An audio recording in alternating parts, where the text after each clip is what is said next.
अपने कर्तव्यों संग नारी भर रही है उड़ान, ना कोई शिकायत ना कोई थकान। यही है समाज में नारी की पहचान। नमस्कार, आप सुन रहे हैं अपना रेडियो 96.9 FM। मैं हूं अनुराधा। स्वागत करती हूं आप सभी का आज के महिला दिवस स्पेशल कार्यक्रम में, जिसका नाम है नारी तू शक्ति है। दोस्तों, आज विश्व महिला दिवस है। रेडियो परिवार की ओर से आप सभी को महिला दिवस की ढेर सारी शुभकामनाएं। तो आइए सबसे पहले बात करते हैं महिला दिवस क्यों मनाया जाता है। तो 1910 में क्लारा जेटकिन नाम की एक महिला ने अंतर्राष्ट्रीय महिला दिवस की बुनियाद रखी थी। अंतर्राष्ट्रीय महिला दिवस या महिला दिवस कामगारों के आंदोलन से निकला था, जिसे बाद में संयुक्त राष्ट्र ने भी सालाना जश्न के तौर पर मान्यता दी। इस दिन को खास बनाने की शुरुआत आज से 115 बरस यानी 1908 में तब हुई, जब करीब 15,000 महिलाओं ने न्यूयॉर्क शहर में एक परेड निकाली। उनकी मांग थी कि महिलाओं के काम के घंटे कम हों, तनख्वाह अच्छी मिले और महिलाओं को वोट डालने का हक भी मिले। एक साल बाद अमेरिका की सोशलिस्ट पार्टी ने पहला राष्ट्रीय महिला दिवस मनाने का ऐलान किया। इसे अंतर्राष्ट्रीय बनाने का ख्याल सबसे पहले क्लारा जेटकिन नाम की एक महिला के जहन में आया था। क्लारा महिलाओं के हक के लिए आवाज उठाती थीं। उन्होंने अंतर्राष्ट्रीय महिला दिवस मनाने का सुझाव 1910 में डेनमार्क की राजधानी कोपेनहेगन में कामकाजी महिलाओं के अंतर्राष्ट्रीय सम्मेलन में दिया था। उस सम्मेलन में 17 देशों से आई 100 महिलाएं शामिल थीं और वो एक मत से क्लारा के इस सुझाव पर सहमत हो गईं। पहला अंतर्राष्ट्रीय महिला दिवस 1911 में ऑस्ट्रिया, डेनमार्क, जर्मनी और स्विट्जरलैंड में मनाया गया। इसका शताब्दी समारोह 2011 में मनाया गया। तो तकनीकी रूप से इस साल हम 113वां अंतर्राष्ट्रीय महिला दिवस मनाने जा रहे हैं। अंतर्राष्ट्रीय महिला दिवस को औपचारिक मान्यता 1975 में उस वक्त मिली, जब संयुक्त राष्ट्र ने भी ये जश्न मनाना शुरू कर दिया। संयुक्त राष्ट्र ने इसके लिए पहली थीम 1996 में चुनी थी, जिसका नाम गुजरे हुए वक्त का जश्न और भविष्य की योजना बनाना था। आज अंतर्राष्ट्रीय महिला दिवस समाज में, सियासत में और आर्थिक क्षेत्र में महिलाओं की तरक्की का जश्न मनाने का दिन बन चुका है। जबकि इसके पीछे की सियासत की जो जड़ें हैं, उनका मतलब ये है कि हड़तालें और विरोध प्रदर्शन आयोजित करके औरतों और मर्दों के बीच उस असमानता के प्रति जागरूकता फैलाना है जो आज भी बनी हुई है। अंतर्राष्ट्रीय महिला दिवस की पहचान अक्सर जामुनी रंग से होती है, क्योंकि इसे इंसाफ और सम्मान का प्रतीक माना जाता है। अंतर्राष्ट्रीय महिला दिवस की वेबसाइट के मुताबिक जामुनी, हरा और सफेद अंतर्राष्ट्रीय महिला दिवस के रंग हैं। इस वेबसाइट के मुताबिक जामुनी रंग इंसाफ और सम्मान का प्रतीक है और हरा रंग उम्मीद जगाने वाला है, तो वहीं सफेद रंग शुद्धता की नुमाइंदगी करता है। तो दोस्तों, 2024 के लिए अंतर्राष्ट्रीय महिला दिवस की थीम है महिलाओं में निवेश, प्रगति में तेजी लाना, जो कि लैंगिक समानता हासिल करने में और 2030 तक सभी महिलाओं को सशक्त बनाने के लक्ष्य पर केंद्रित हैं। तो दोस्तों, आज के इस कार्यक्रम में हम आपको कुछ ऐसी महिलाओं से मिलाएंगे जिन्होंने सपने देखे, उन्हें पूरा किया, उनके बीच में जो बाधाएं आईं उन्हें सॉल्व किया और दूसरों के लिए मेहनत करके एक मिसाल बनी। तो आइए सबसे पहले मिलते हैं प्रोफेसर शाश्वती गोस्वामी जी से और उनके करियर के उतार चढ़ाव की बात करते हुए जानेंगे कि कैसे वो यहाँ तक पहुंची और क्या संदेश वो महिलाओं के लिए दे रही हैं। आइए सुनते हैं शाश्वती गोस्वामी जी को। नमस्कार मैम, सबसे पहले तो आप थोड़ा सा हमारे श्रोताओं को अपने बारे में बताएं। मैं प्रोफेसर हूँ यहाँ Indian institute of mass communication में। 16 साल हो गया नौकरी का यहाँ ही, और नौकरी कर रही हूँ 1992 से। तो पहले जर्नलिस्ट रही, उसके बाद अभी टीचिंग में हूँ लास्ट 16 साल। जी, तो एक जर्नलिस्ट की लाइफ आसान नहीं होती है और एक महिला के लिए खास तौर पर कुछ परेशानियां आती हैं उनके जीवन में। तो मुझे बताएं कि आपकी जर्नी कैसी रही, थोड़ा सा अपनी जर्नी के बारे में बताएं। जर्नी बहुत क्रिटिकल रही। हर एक महिला का जर्नी क्रिटिकल होता ही है, ऐसा नहीं है कि आसान है। हालांकि किसी का भी जर्नी आसान नहीं होता, लेकिन महिला का एक और लेयर होता है। आसानी से दूर एक लेयर के बाद आपको काम करना पड़ता है। रिपोर्टिंग उस टाइम पे जब मैं कर रही थी, मैं छोटे से शहर से हूँ, गुवाहाटी से हूँ। छोटा कैपिटल हो सकता है लेकिन बहुत छोटा ही है, हाँ, दिल्ली के हिसाब से। तो वहाँ कोई फीमेल रिपोर्टर होती नहीं, तो कोई रूल्स रेगुलेशन कुछ भी नहीं था कि आपको ये मदद मिलेगा, ये नहीं मिलेगा। शाम को काम करना, शाम को रात को आके हमें रिपोर्ट फाइल करना था।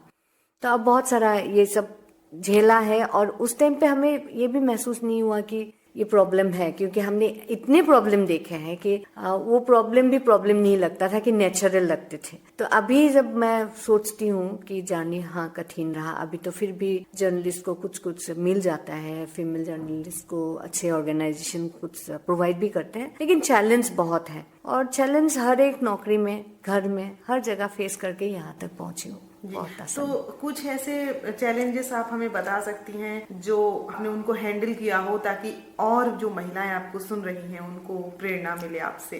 पता नहीं मैं प्रेरणादायक हूँ कि नहीं, लेकिन एक प्रॉब्लम तो ये था। पहले बीट, जब जर्नलिस्ट के हिसाब से हम 3 लोगों ने ज्वाइन किया उस न्यूज़पेपर ऑर्गेनाइजेशन में। 2 मेल थे और मैं फीमेल थी। MA पास करके गई हूँ। पहले बीट मुझे दिया, तुम वुमेन एंड चाइल्ड देख लेना, लेकिन उस बीट को भी मैंने बहुत सख्ती से, वो ज़्यादा एंटरटेनमेंट वाला नहीं किया। फर्स्ट स्टोरी ही मेरा था वो ऑर्फेनेजेस के ऊपर। तो ऑर्फेनेजेस का सिचुएशन, कंडीशन, फाइनेंशियल कंडीशन, ये सब में मैंने बीट को उस हिसाब से मैंने किया। फिर मुझे एंटरटेनमेंट बीट दिया गया। वहाँ भी दूरदर्शन में उस टाइम पे बहुत सारे एक ही फिल्म बार बार दिखाते रहते थे, तो मैंने बहुत क्रिटिकल क्वेश्चंस दूरदर्शन के उस टाइम के DDG के साथ बात किया। तो उन्होंने बोला क्या क्या प्रॉब्लम है जिसके वजह से ये सब दिखाना पड़ता है। एक तो है कि आपके पास बीट है और उस बीट को सिर्फ एक ही तरीके से देखना है, और आप उसका दूसरा पहलू नहीं देखते हो, तो वो प्रॉब्लम से आपको निगोशिएट करना पड़ेगा। जर्नलिस्ट के साथ ये एक प्रॉब्लम, अभी तो मैं पढ़ाती भी हूँ जर्नलिस्ट को, जर्नलिस्ट बनाने में हम लोग काम करते रहते हैं, लेकिन एंटरटेनमेंट को भी हम देखते हैं कि सिर्फ एंटरटेनमेंट है। एंटरटेनमेंट के बहुत सारे पहलू है। जैसे एंटरटेनमेंट इंडस्ट्री में जो टेलर्स काम कर रहे हैं, मान लो कपड़े सिल रहे हैं, उनका हालत पे काम करो ना। एंटरटेनमेंट का मतलब ये थोड़ी है कि आप सिर्फ फिल्म स्टार्स के ऊपर काम करोगे। तो वो आपको अवेयरनेस डेवलप करना पड़ेगा।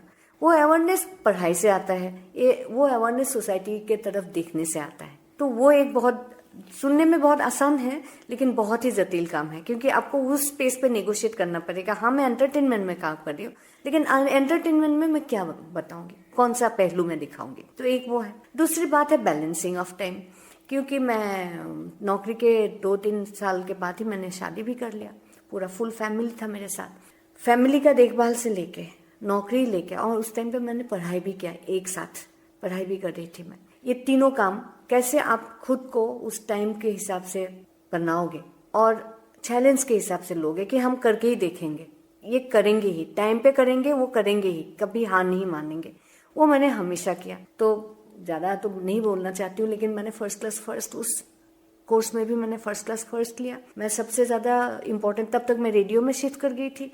ऑल इंडिया रेडियो में जितने सारे प्रेसिडेंट्स का प्रेस मीट हो, इंडिपेंडेंस डे हो या प्राइम मिनिस्टर का प्रेस मीट हो, सब में मैं ही जाती थी। तो वो स्पेस मैंने खुद बना लिया था। तो ये तो बहुत ही जटिल काम है लड़कियों के लिए, क्योंकि स्पेस खुद को बनाना पड़ता है। जी, तो आपने जैसे कहा कि आपने घर परिवार की जिम्मेदारी संभाली, अपना नौकरी करते हुए पढ़ाई की, तो इन चीजों को कैसे बैलेंस किया? क्योंकि अक्सर हम देखते हैं लड़कियों की शादी के बाद पढ़ाई हो पाना बहुत कम हो जाता है, और फिर इस तरह से आपने 3 चीजों को मैनेज किया, तो उसके बारे में बताएं। हाँ, उसका तो यही था कि मैंने किसी से ये नहीं मांगा, परमिशन नहीं मांगा। मैंने डिसाइड किया, और मैंने डिसाइड किया, ये भी डिसाइड किया एक साथ कि किसी एक काम में भी कमी नहीं करूंगी, ताकि कोई हाथ उंगली उठा के नहीं बोल सकते कि तुमने तो घर का ध्यान ही खत्म कर दिया, सिर्फ नौकरी करते हो या सिर्फ पढ़ाई करते हो। घर का ध्यान भी रखा, पढ़ाई भी ठीक तरह से किया। हाँ, कुछ कुछ काम करना पड़ा, जैसे कि इतने क्लासेस में नहीं कर पाती, तो लेकिन मैंने असाइनमेंट सबमिट करना, प्रैक्टिकल्स करना, सारे बहुत ध्यान से किया।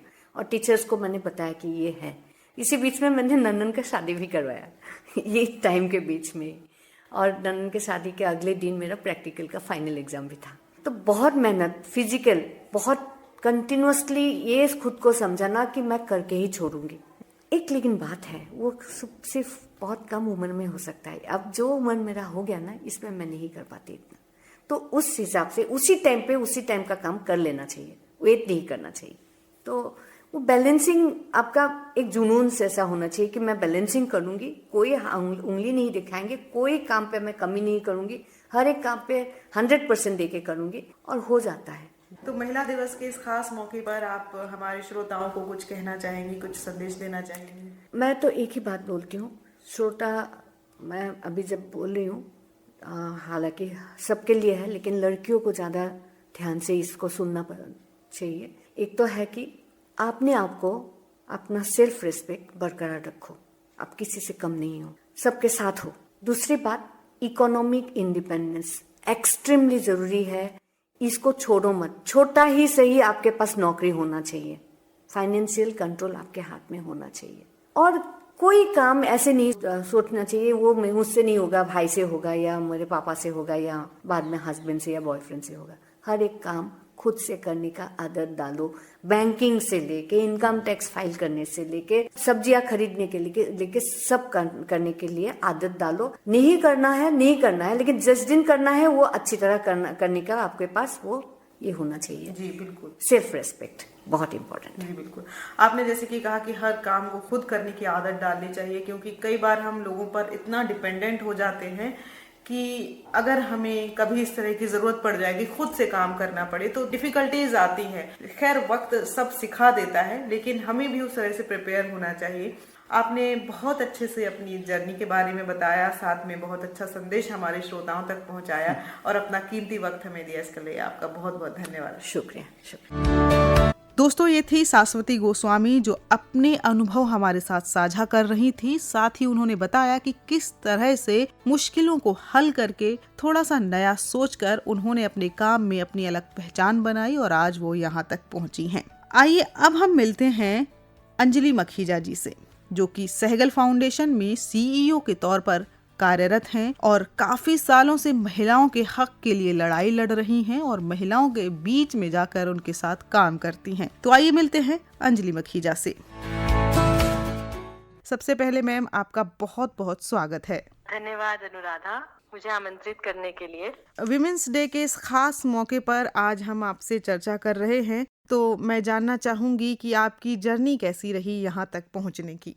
अनुराधा, मैं हमेशा से ही लोगों के साथ काम करना मुझे बहुत अच्छा लगता था और बचपन से ही अपने देश के लिए कुछ करने का एक जज्बा मेरे अंदर था। मैंने एक कोहर्ट ज्वाइन किया था, लीडरशिप ट्रेनिंग सर्विस, 4 साल स्कूल में। तब से ही सोचा था कि ऐसा कुछ करूंगी और फिर धीरे धीरे जैसे ही मैंने अपना मास्टर्स खत्म किया सोशल वर्क में, पहले इकोनॉमिक्स में, तो धीरे धीरे करके मुझे समझ आने लगी कि मुझे गांव में काम करना और वो भी महिलाओं के साथ काम करने बहुत जरूरी है और उसमें मेरी बहुत विशेष तौर से रुचि है। तो वो काम मैंने सहगल फाउंडेशन जब ज्वाइन किया तकरीबन 24 साल पहले, तो वो मौका मुझे मिला और धीरे धीरे करके जब आप एक संस्था में हो जाते हैं तो कैसे उस संस्था में सिर्फ 2 लोग थे, आज हम 300 से ज्यादा लोग हैं। तो साथ साथ संस्था के साथ हम सब लोगों ने मिलके आगे लेके गए और फिर कुछ साल पहले मौका मिला कि मैं ये एक लीडरशिप पोजीशन यहाँ पर लूं और अपनी जर्नी को आगे और ज्यादा स्ट्रेंथन और सॉलिडिफाई करूं। तो हम देखते हैं मैम कि अभी भी महिलाएं काफी पीछे हैं लीडरशिप में। काम करने का मौका उन्हें बहुत समय बाद मिला। काफी लड़ाई लड़ी महिलाओं ने कि वो भी पुरुषों के बराबर काम कर सकती हैं और उन्हें उतना ही मेहनताना मिलना चाहिए। लेकिन अगर हम आज भी देखें तो महिलाएं लीडरशिप में अभी भी बहुत पीछे हैं। तो आपको क्या लगता है कि यहाँ तक आपका जो सफर रहा है, कैसे आप बताएंगे कि बाकी महिलाएं आपसे प्रेरित हों और वो भी लीडरशिप रोल में आए? ये बात आपने बिल्कुल सही कही अनुराधा, कि कार्यकर्ता के रूप में तो ज्वाइन कर लेती हैं, बट एक लीडरशिप पोजीशन में आपकी जो रिस्पॉन्सिबिलिटीज हैं, वो जिम्मेदारियां हैं, वो बहुत ज्यादा अधिक हो जाती हैं। तो बहुत सारी महिलाएं वो वाला लीडरशिप रोल ले नहीं पाती हैं क्योंकि उनके घर के इतने सारे कमिटमेंट्स होते हैं, तो उसके बीच में वो बैलेंस नहीं कर पाती हैं। तो सबसे पहले आई थिंक ये बहुत इम्पोर्टेंट है कि आप क्या चाहते हो। ऐसा नहीं है कि घर की जिम्मेदारियां हैं और फिर आप ऑफिस का काम नहीं कर पाएंगे। आपकी क्या इच्छा है, सबसे पहले अपनी रुचि को पहचानना आई थिंक जिंदगी में वो बहुत ही जरूरी है। और एक बार उसके बारे में जब पहचान ले तो उसके बाद वार्तालाप करना, उसके बारे में बातचीत करना, किस तरह का सपोर्ट स्ट्रक्चर आपको चाहिए, घर पे भी चाहिए क्योंकि शुरुआत तो घर से ही होती है। तो हम जो टिपिकल स्टीरियोटाइप हम सोचते हैं ना, वो हमें थोड़ा सा ब्रेक करने में थोड़ा सा टाइम लगता है।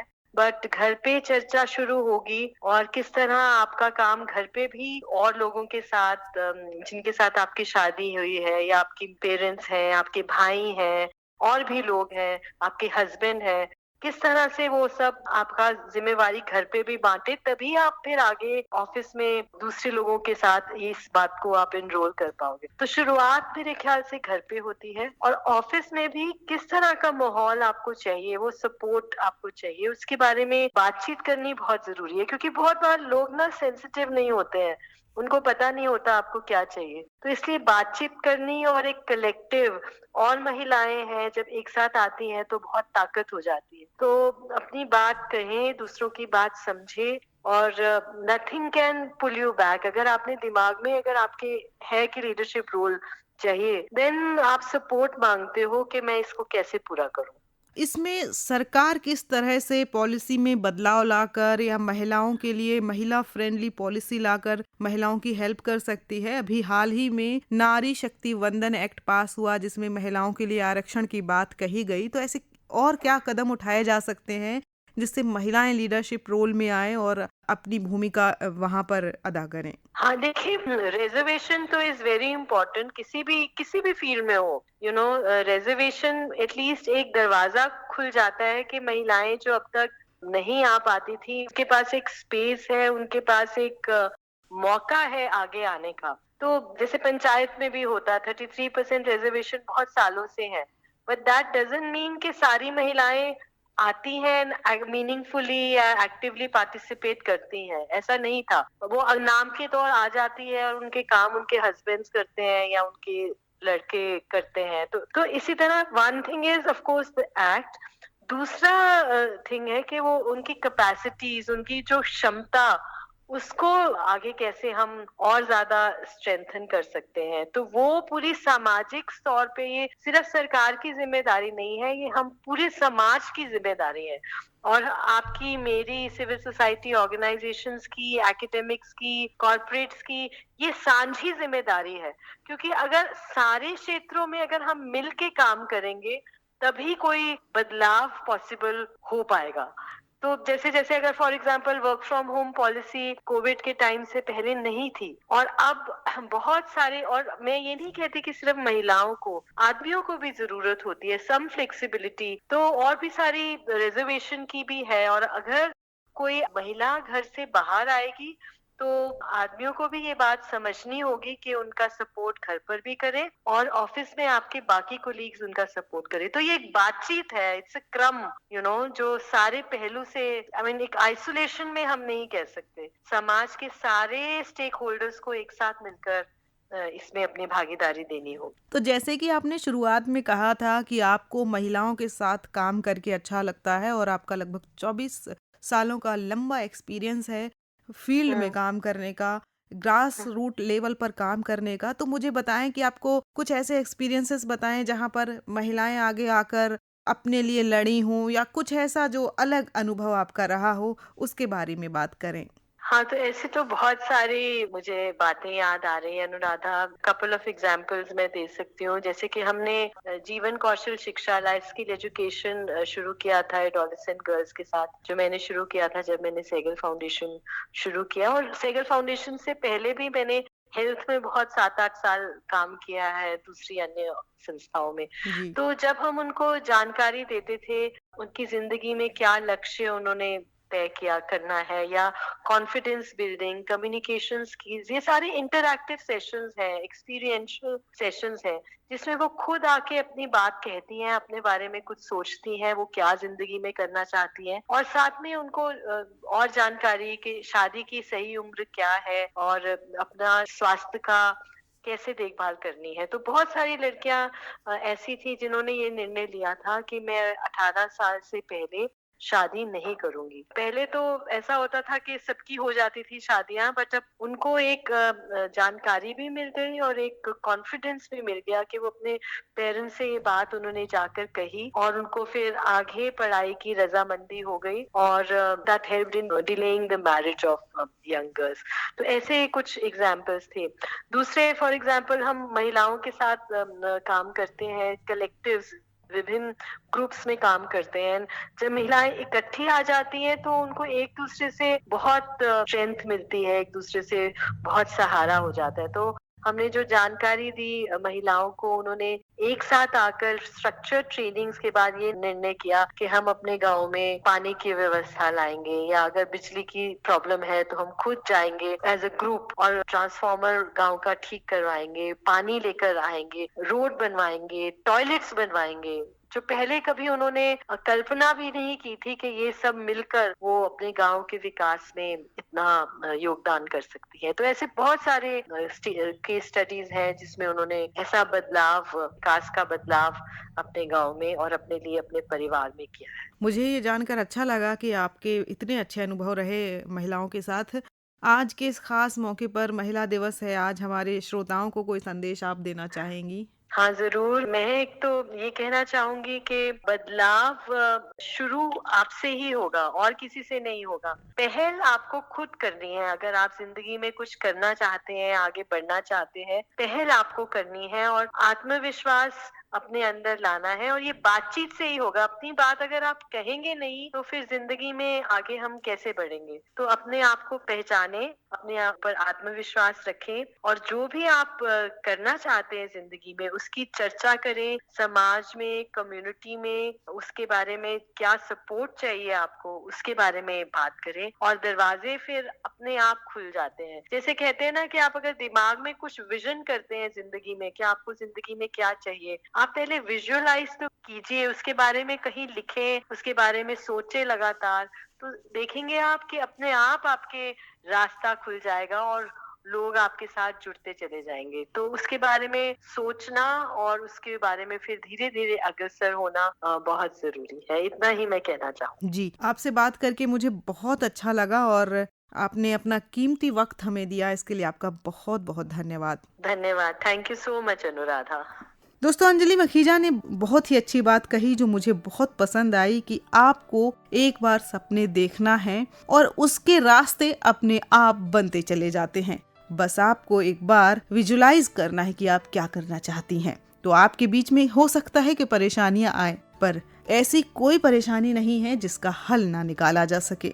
आइए इसी कड़ी में अब हम मिलते हैं डॉक्टर सीमा ठाकुर से और उनसे बात करते हैं उनकी जर्नी के बारे में और साथ ही वो कुछ संदेश भी महिलाओं को दे रही हैं। तो आइए मिलते हैं सीमा ठाकुर से। सीमा जी, आप एक डॉक्टर हैं और बहुत अच्छा काम करती हैं और आप अपनी फील्ड में एक्सपर्ट हैं। आज महिला दिवस है, आज के इस खास मौके पर हम आपसे बातचीत कर रहे हैं। सबसे पहले तो आपका बहुत बहुत शुक्रिया कि आपने अपना कीमती वक्त हमें दिया आपसे बात करने के लिए। Thank you Anuradha. मैम, आपसे आज इस खास मौके पर जानना चाहेंगे आपकी जर्नी के बारे में। तो थोड़ा सा अपने बारे में बताएं कि कैसे आप इस मुकाम तक पहुंची। मेरी जो यहाँ तक पहुँचने की यात्रा थोड़ी लंबी है। मैंने स्कूलिंग की एंड +2 में मैंने साइंस लिया और उसके बाद मेरा रुझाव मेडिसिन की तरफ था, तो मैंने मेडिकल लाइन को स्वीकार किया। उसके बाद मैंने जब मेडिकल लाइन में स्वीकार किया तो उसके बाद स्पेशलिस्ट के तौर पे मैंने obs and gynae, that is the मतलब स्त्री एवं प्रसूति रोग विभाग का चयन किया। बिकॉज मुझे ऐसा लगता था बीइंग अ वुमेन मैं ज्यादा कुछ केयर कर पाऊंगी अपनी महिलाओं का, जो कि मतलब जरूरत है। उसके बाद मैंने 3 साल की अपनी स्पेशलिटी डिग्री ली स्त्री एवं प्रसव रोग विभाग में। उसके बाद ऐसा हुआ कि मैं GPJ लखनऊ का मैंने इंटरव्यू दिया जो DM मेडिकल जेनेटिक्स का था और उसमें मैं सेलेक्ट हो गई। अब मैंने ये मेडिकल जेनेटिक्स में फीटल की भी पढ़ाई इसके साथ साथ होती थी मेडिकल जेनेटिक्स में, बिकॉज ज्यादातर जो फीटल प्रॉब्लम्स हैं वो रिलेटेड टू जेनेटिक डिसऑर्डर्स हैं। तो उसकी वजह से हम लोग उन सब चीजों का पढ़ाई करने लगे और मुझे इंटरेस्ट आने लगा, जिसमें कि अल्ट्रासाउंड सिखाया जाता था, फीटल इंटरवेंशंस होते थे और बच्चों की जेनेटिक डिसऑर्डर्स के बारे में बताया जाता था। फिर वहां से मैंने अपनी ट्रेनिंग ली और उसके बाद में मैंने अपना कार्य क्षेत्र दिल्ली को चुना। दिल्ली में शुरू में मैंने गंगाराम में 5 साल काम किया। उसके बाद करीब 2009-10 में मैंने गंगाराम छोड़ करके इंडिपेंडेंटली 2-3 कॉर्पोरेट हॉस्पिटल्स को ज्वाइन किया और तब से मैं इसी तरह से काम करती हूँ। सीमा जी, कई बार महिलाओं को अवसर मिलते हैं तो वो बहुत अच्छा काम करती हैं, चाहे किसी भी फील्ड में हो, ये हम अक्सर देखते हैं। लेकिन जिन महिलाओं को अवसर नहीं मिल पाते हैं, आज भी ऐसी महिलाएं हैं जो बहुत अच्छा कर सकती हैं, लेकिन उन्हें उस तरह की सुविधाएं नहीं हैं या अवसर नहीं मिलते हैं, आज़ादी नहीं मिलती है। तो आज महिला दिवस के इस खास मौके पर आप क्या कहना चाहेंगी कि महिलाओं को किस तरह से अभिभावक सपोर्ट कर सकते हैं, आस पड़ोस के लोग सपोर्ट कर सकते हैं, जिससे कि वो आगे चलकर उनका भी नाम रोशन कर सकें? तो बहुत अच्छा सवाल पूछा आपने। महिलाएं किस तरह से आगे बढ़े। ये एक्चुअली सोसाइटी की डिमांड है, बिकॉज हम देख पा रहे हैं कि बहुत सारी महिलाएं अच्छा कर रही हैं। इसमें जो सबसे ज्यादा जो मेरी जर्नी में जिसने हेल्प किया है वो मेरा फोकस, मेरा आत्मविश्वास या मेरा फोकस, जो कि बिल्कुल ही था कि मुझे यही ब्रांच लेना है। और मेरा कोई मतलब जैसे हम करते करियर सेलेक्ट करते हैं तो हमारा होता है कि plan A, plan B. There was never a plan B for me, it was always a plan A to select the medicine and to serve the humankind. अगर आपके दिमाग में प्रबल इच्छा है कि आपको ये काम करना है, तो रास्ते में, मैं ऐसा नहीं कहूंगी कि मेरे रास्ते में बाधाएं नहीं आई, बाधाएं आई हैं, बट बिकॉज मेरे अंदर वो थी प्रबल इच्छा कि मैं डॉक्टर बनूं और लोगों की सेवा करूं, तो इसके तहत मैंने सारे चीजों को मतलब these were all the hurdles. I treated them as an opportunity and tried to overcome them. क्योंकि मुझे लगता है कि हर चीज का आपकी जिंदगी में जो भी प्रॉब्लम आती है और उसका सॉल्यूशन सिर्फ आप ही हल कर सकते हैं। rather than asking others, अपने पे डिपेंड कीजिए, अपने पे भरोसा रखिए और एक फोकस, एक डिसिप्लिन लाइफ, एक ऑनेस्टी, एक सिंसियरिटी, ये 4-5 मेरे लाइफ के मेजर पहलू हैं कि डिसिप्लिन हमेशा होना चाहिए, focus and honesty and sincerity का कोई मुकाबला नहीं कर सकता। And along with the hard work भी तभी सक्सीड करेगा जबकि आपका डिसिप्लिन हो, आपका फोकस हो। ये 5-6 जीवन के प्रमुख पहलू हैं जिसके बेसिस पे आप आगे बढ़ सकते हैं। और सबसे इम्पोर्टेंट है कि आपके अंदर की खुद की इच्छा कि आपको इस फील्ड में काम करना है, नाम रोशन करना है, लोगों को मदद करना है, ये अंदर से आना चाहिए। ऐसा एम नहीं रखना चाहिए कि इस ब्रांच के लिए हम मतलब इकोनॉमिकली और इस तरह से financially, it has to be कि हमें लोगों की सेवा करनी है, बाकी चीजें खुद ब खुद आती हैं। उतनी प्रबल इच्छा और उतनी सत्यता के साथ ही इस ब्रांच को मतलब चला जा सकता है। And that is the only way to succeed in, I feel कि in any sphere of life this is the only thing कि आपको डिसिप्लिन होना चाहिए, फोकस होना चाहिए। सीमा जी, आज के इस खास मौके पर आप कोई संदेश हमारे श्रोताओं तक पहुंचाना चाहें महिला दिवस के इस खास मौके पर? मैं बहुत शुक्रगुजार हूँ कि आपने मुझे ये मौका दिया। मैं जनरल पब्लिक को जनरली मैं मिल नहीं पाती हूँ, रीजन भी कि मैं सुपर स्पेशलिटी ब्रांच हूँ, तो मेरे को रेफर्ड केसेस ही मिलते हैं। जो हमारे कलीग्स जो ऑब्स एंड गायनी रूटीन कर रहे हैं वही लोग रेफर करते हैं। तो जनरल पब्लिक को मेरे पास आने पे पहली बात तो उन्हें समझ में नहीं आता है कि यहाँ क्यों भेजा गया है। जो जनरल पब्लिक के लिए संदेश है कि हमारी जो ब्रांच है वो फीटल केयर का काम करती है और हमारा जो वर्क है that is the prevention of mental and physical handicap. और ये किसी भी महिला को हो सकता है, किसी भी महिला के बच्चे को कोई भी जेनेटिक बीमारी हो सकती है। जब मेरे पास जब मरीज आते हैं तो उनका क्वेश्चन होता है कि हमारे परिवार में तो ये बीमारी है ही नहीं, तो आपके पास भेजा क्यों गया है।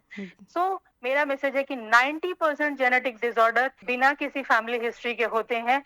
And this message I want to reach to the public so that they reach directly to us rather than coming through the being referred to us, because अगर उनको ये पता होगा, जैसे कार्डियोलॉजी की ब्रांच पहले नहीं थी, अब लोग डायरेक्टली कार्डियोलॉजिस्ट के पास जाते हैं खुद पर हमारी ब्रांच के लिए, फीटल केयर के ब्रांच के लिए किसी को पता नहीं है। So they don't come to us directly, they come indirectly to us. And उसमें मैं रियलाइज करती हूँ कि लेट रेफरल होता है, पेशेंट की एक्सेप्टेंस नहीं होती है, तो जो मैं बताती भी हूँ वो इफेक्टिव नहीं होता। दे डोंट बिलीव अस, उनको लगता है ऐसे ही बताया जा रहा है। और बाद में ज्यादातर 90% ठीक निकलते हैं, 1-2%, 90 क्या 99% भी ठीक निकल जाएंगे जो मेरी बात नहीं भी फॉलो करते हैं। बट वो 1% जो मुझे फॉलो नहीं करता, some of them land up in a baby with Down syndrome and you can imagine how pathetic I would feel inside कि मैंने बोला भी, मैंने सब कुछ किया, ये मेरे तक पहुंचे भी। और मेरी इतने दिन की करीब मतलब 22-23 साल हो गए, 2 पेशेंट ऐसे निकले जो कि नहीं फॉलो कर पाए, उतना समझ नहीं पाए, या तो वापस गए। ज्यादातर कहते हैं कि हम अपने गायनेकोलॉजिस्ट से पूछ करके आपकी बात को फॉलो करेंगे, वो भी ठीक है, लेकिन हमारी ब्रांच कुछ इतनी कॉम्प्लेक्स है कि बहुत सारे लोग हमारी चीजों का एक्सप्लेनेशन दे भी नहीं पाएंगे। जो हमारी कलीग्स हैं उनकी ट्रेनिंग अलग है, मैं उनकी ट्रेनिंग का रिस्पेक्ट करती हूँ, बट उनकी ब्रांच अलग है, तो कई बार वो बहुत जरूरत वाली चीजें नहीं समझा पाते हैं। And because they are the primary physician for the patient, they would trust them more rather than us. So मेरा मैसेज यही है कि everybody should have one fetal consultation, with our department and the fetal medicine department, the genetic and the fetal medicine department, so that कि हम एक स्वस्थ बच्चा हर नारी को दे सके।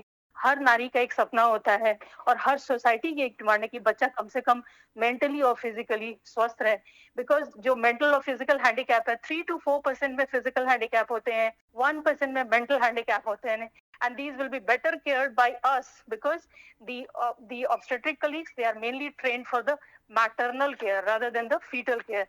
So the fetal medicine is a new branch, so the public has to know this. Doctor Seema, आपने बहुत अच्छे से अपने बारे में, अपनी जर्नी के बारे में और आपने जो संदेश हमारे श्रोताओं तक पहुंचाया, ये बहुत अच्छे से पहुंचाया। साथ ही अपना कीमती वक्त हमें देने के लिए आपका बहुत बहुत धन्यवाद। Thank you Anuradha, thank you.